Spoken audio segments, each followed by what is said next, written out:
ప్రియులారా, praise the lord. ప్రభువు ద్వితోపదేశ కాండములో 10వ అధ్యాయములో 17 నుంచి మా వచనముల నుంచి మాట్లాడుతూ ఉన్నాడు.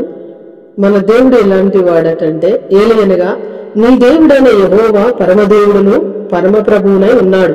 ఆయన మహాదేవుడు, పరక్రమవంతుడు, భయంకరుడైన దేవుడు. ఆయన నరుల ముఖమును లక్ష్యపెట్టని వాడు, లంచము పుచ్చుకొనని వాడు. ఆయన తల్లిదండ్రులు లేని వారికిని విధవరాలికిని న్యాయము తీర్చి పరదేశియందు దయ ఉంచి అన్నవస్త్రములను అనుగ్రహించువాడు. మీరు ఐగుప్తు దేశములో పరదేశులై ఉంటిరి గనుక పరదేశిని జాలి తలంచుడి. నీ దేవుడైన యెహోవాకు భయపడి ఆయనను సేవించి ఆయనను అత్తుకొని ఆయన నామమున ప్రమాణము చేయవలెను. ఆయనే నీకు కీర్తనీయుడు. నీవు కన్నులారా చూచుచుండగా భీకరమైన గొప్ప కార్యములు నీ కొరకు చేసిన నీ దేవుడు ఆయనే. నీ పితరులు 70 మంది ఐగుప్తునకు వెళ్ళిరి. ఇప్పుడు నీ దేవుడని యెహోవా ఆకాశ నక్షత్రం వలె నిన్ను విస్తరింపజేసి ఉన్నాడు. ప్రభు ఇక్కడ మాట్లాడేది ఏందనంటే, మన దేవుడు ఎలాంటి వాడో 15వ వచనములో ఆయన మాట్లాడుతున్నాడు. మన దేవుడు పరమదేవుడు, పరమ ప్రభువు. ఆయనే మహాదేవుడు, పరక్రమవంతుడు, భయంకరుడైన దేవుడు. ఆయన నరుల ముఖమును లక్ష్య పెట్టనివాడు. మనము నరుల ముఖమును లక్ష్య పెడతాము, లంచం పుచ్చుకుంటాము. ఆయన లంచం పుచ్చుకునే దేవుడు కాదు, ఏదో ఆయన ఆశించే దేవుడు కాదు.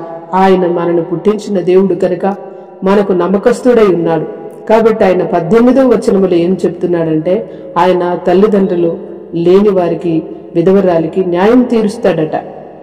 పరదేశి కూడా అంటే మన దేశానికి బ్రతకనికి వచ్చిన వాళ్ళు, మనం ఇతరుల దేశానికి బ్రతకనికి వెళ్ళినప్పుడు ఆయన దయ చూపెడతాడట, అన్నవస్త్రములు కూడా అనుగ్రహిస్తాడట. మీరు ఐగుప్తులో మీరు జ్ఞాపకం చేసుకోండి అని ఇశ్రాయేలు ప్రజలతో మాట్లాడుతున్నారు. ఐగుప్తులో మీరు పరదేశులుగా ఉన్నారు కదా, మరి పరదేశి అక్కడ మీరు బ్రతికారు కదా, మరి పరదేశి మీ దగ్గరికి వచ్చినప్పుడు మీరు జాలి తలంచుడి. ఎందుకు? మీది ఈ దేశం కాదు, ఈ ఊరు కాదు, ఎక్కడో పుట్టి ఇక్కడికి వచ్చావు, నీదా ఇది అనకూడదు. ప్రజలను పుట్టించినవాడు, జన్మనిచ్చినవాడు, భూమి మీదకి పంపించినవాడు, భూమిని ఆకాశమును కలుగజేసినవాడు. ఇవాళ భూమి మీద నరుడు చనిపోతే భూస్థాపన చేయటానికి కూడా ఒప్పుకోవట్లేదు. నీ ఊర్లోనే వెళ్ళిపో, ఇక్కడికి రావద్దు అని అంటున్నాడు. భూమి నాదంటున్నాడు. ఎవరిది భూమి? ఈ ఆకాశం ఎవరిది? ఇది ఎవరు కలుగజేశారు? నువ్వు కూలికొచ్చావు, కూలి చేసుకుని వెళ్ళిపోవలసిందే. నీ దినములు యుద్ధాకాలము కాదా అని యోగు గ్రంథములో రాయబడి ఉన్నది. మన దినములు మన యుద్ధాకాలమే. మనం కూలికొచ్చాము, కూలికొచ్చినోడు కూలి డబ్బులు తీసుకొని పనిచేసి సాయంత్రం దాకా వెళ్ళిపోతాడు. మనమంతే, వచ్చాము, పని చేసుకోవాలా, కూలి డబ్బులు తీసుకుని వెళ్ళిపోవాలి. ఆ కూలి డబ్బులు ఏంటి? నువ్వు ఇక్కడ ఏం చేశావో అక్కడ నీ క్రియలు నీ వెంట వెళ్తాయని వాక్యం సెలవిస్తూ ఉంది. అక్కడ క్రియలను బట్టి తీర్పు జరుగుతుంది. కనుక ఇక్కడ జీవించినంత కాలం నమ్మకంగా జీవిస్తే దేవుడు క్షమిస్తాడు. అంతేకాదు, దేవుడే నిజమైన దేవుడు, ఆయన నిన్ను తెలుసుకుని ఆయన రక్తములో కడగబడితే నీకు నిత్య జీవం కూడా ఉంటుంది. కనుక దేవుడు 20వ వచనములో ఏమంటున్నాడు? నీ దేవుడనే యెహోవాకు భయపడమంటున్నాడు. ఆయనను సేవించి ఆయనను అత్తుకొని ఆయన నామమున ప్రమాణము చేయబడినట్టున్నాడు. అట్లాగా జీవించాలన్నట. ఆయన అత్తుకొనని వాడు, ఆయనకు భయపడని వాడు, దేవునికి భయపడని వాడు తిరుగు లేకుండా హఠాత్తుగా నాశనమైపోతాడు, మధ్యలోనే నశించిపోతాడు. దేవోక్తి లేక జనులు కట్టుబాటు లేక ఇష్టమొచ్చినట్టు జీవించి ప్రాణహాని తెచ్చుకుంటున్నారు. మరణం యొక్కయు పాతాళ లోకం యొక్కయు తాలూపు చెవులు కలిగిన వాడు ఆయన. నువ్వు మరణించాలన్నా బ్రతకాలన్నా ఆయన చేతిలో ఉంది. కనుక నీ మరణం నువ్వే తెచ్చుకుంటున్నావు, తప్పు చేసి దేవునికి భయపడక. అందుకే 20వ వచనములో ఏం మాట్లాడుతున్నాడు? నీ దేవుడనే యెహోవాకు భయపడి ఆయనను సేవించి ఆయనను అత్తుకుని ఆయన నామమున ప్రమాణము చేయవలెను. ఆయనే నీకు కీర్తనీయుడు. నీవు కనులారా చూచుచుండగా భీకరమైన గొప్ప కార్యములు నీ కొరకు చేసిన నీ దేవుడు ఆయనే. అప్పుడు పితరులు 70 మంది ఐగుప్తునకు వెళ్ళారు. ఐగుప్తు పరదేశిలో మరి యోసేపు అక్కడ రాజుగా ఆ దేవుడు అక్కడ నిర్మాణం చేసి అక్కడ పెట్టాడు. ఆ కారణాన్ని బట్టి 70 మంది వెళ్లి అక్కడ బ్రతికి వారు విస్తరించారు. వాళ్ళు ఎలా విస్తరించారంట? 22వ వచనములో ఉంటది, నీ పితరులు 70 మంది ఐగుప్తునకు వెళ్ళిరి, ఇప్పుడు నీ దేవుడైన యెహోవా ఆకాశ నక్షత్రం వలె నిన్ను విస్తరింపజేసి ఉన్నాడు, వాళ్ళని విస్తరింపజేసి ఉన్నాడు. ఈ రోజు భూమి మీద కూడా జనములను ఆయన విస్తరింపజేసి ఉన్నాడు. మనం విస్తరించాలంటే, ఆశీర్వదించబడాలంటే నిజముగా మనము పరదేశిని క్షమించాల, విధవరాళ్ళ పట్ల జాలి దయ చూపాల, అన్యాయం చేయకూడదు, వాళ్ళకు మోసం చేయకూడదు, న్యాయమే చేయాలి. అందుకే ఆయన చెప్తున్నాడు, ఆయన తల్లిదండ్రులు లేని వారికి విధవరాలికి న్యాయము తీర్చి పరదేశి యందు దయచూపువాడట, మీ అన్నవస్త్రములను అనుగ్రహించువాడట, వారికి కూడా క్షేమము దయచేయవాడు. కానీ మనుషులము భేదాభిప్రాయాలు, ఆయన భేదాభిప్రాయాలు కలగొద్దు అని చెప్తున్నాడు.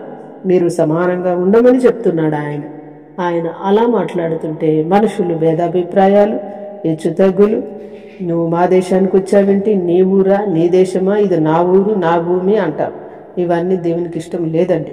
కనుక ఆయన అంటున్నాడు, పరదేశులను కాపాడువాడు, తల్లిదండ్రుల లేని వారిని కాపాడువాడు, విధవరాలకి కూడా న్యాయం తీర్చువాడు. అందుకే భూమి మీద నీతి న్యాయములు జరిగించు, ఆయనను బట్టి అతిశయపడమని యిర్మీయా గ్రంథములో రాయబడి ఉన్నది. ఆయన భూమి మీద నీతి న్యాయములు జరిగిస్తున్నాడు. ఆయన న్యాయములు, ఆయన తీర్పులు గొప్పవి. కానీ మనుషులే అవినీతి కార్యాలు, తేడాలు చేస్తున్నావు. ఇక్కడ నువ్వు ఎంత తేడాలు చేసినా నీ క్రియలు నీ వెంట వస్తాయి. ఒకరోజు తీర్పు దినమున నువ్వేం చేశావు, ఈ భూమి ఆకాశము నీ చుట్టూ ఉన్న వస్తువులే సాక్ష్యం చెప్తాయి. ఒకవేళ ఎవరు చూడట్లేదని అనుకుంటే అది నీ బుద్ధిహీనత. కనుక బుద్ధిహీనులుగా జీవించకుండా జ్ఞానవంతుల వలె జీవించడానికి ఈ యొక్క ద్వితోపదేశ కాండం 10వ అధ్యాయం 18వ వచనము, 19, 20, 21, 22 వచనాలు చదివితే మీకు అర్థమవుతుంది. ఆయన తేడా చేయొద్దంటున్నాడు. ఆయన తండ్రి లేని వారికి న్యాయం చేయమంటున్నాడు. ఆయన విధవరాలు పక్షమున కూడా మీరు న్యాయం చేయండి అని అంటున్నాడు. పరదేశి బ్రతకడానికి వస్తే వారికి కూడా మీరు న్యాయం చేయండి, వాళ్ళపైన జాలి చూపించమని చెప్తున్నాడు. దేవుడు అన్యాయస్తుడు కాదండి, మనమే అన్యాయస్తులం. కనుక మనం కూడా ఈ భూమి మీదకి పరదేశులుగానే వచ్చాం. మనల్ని మరలా పిలిస్తే వెళ్ళిపోతాము. ఇక్కడ ఏమన్నా మన భూమే మనం చేసుకున్నామా? ఈ భూమికి పునాదులు వేసినప్పుడు నువ్వు ఎక్కడ ఉన్నావని ప్రభువే అడుగుతున్నాడు. ఈ భూమికి పునాదులు వేసినవాడు ఆయన. గాలి, నింగి, నేల, అగ్ని, మరి వర్షము అంతా కూడా ఆయన ఇచ్చి ఉన్నాడు. ఆయన లేకుండా ఏది కలగలేదని వాక్యం సెలవిస్తూ ఉంది. ఆయనతోనే సమస్తము కలిగింది. కలిగి ఉన్నది ఏది ఆయన లేకుండా కలగలేదు. అలాంటి కలిగించి అన్ని చేస్తే ఇవాళ నిన్నబుట్టి ఇవాళ విరిగి దేవుణ్ణి దూషిస్తే నీకు శాపము కాదా? ఆ దేవుడు ఎవరు అంటే నీకు నష్టం కాదా? ఆయన మొదటుండినవాడు, ఆయన చివర ఉండేవాడు, ఆయనకు ఆది లేదు అంతము లేదు, మొదటివాడు కడుపుటివాడు, ఆయన మొదటిలోనే ఉన్నవాడు. నువ్వు నిన్నొచ్చావు, ఇవాళ వెళ్ళిపోతావు అంతే.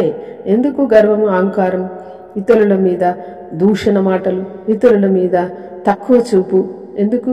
అందుకే తల్లిదండ్రులు లేని వారి పట్ల, విధవరాల పట్ల, విధవరాళ్ళ పిల్లల పట్ల న్యాయం చేయమంటాడు. పరదేశుల పట్ల మీరు జాలి చూపమంటున్నాడు.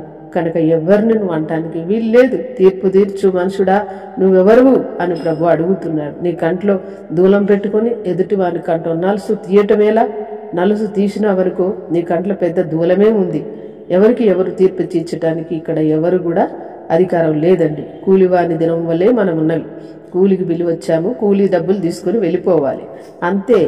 ఇక్కడ ఎవరు స్థిరంగా బ్రతకడానికి రాలేదు. అసలు రేపేమి సంభవించినో కూడా తెలియదు. ఏనాటికీడు ఆనాటికే చాలును.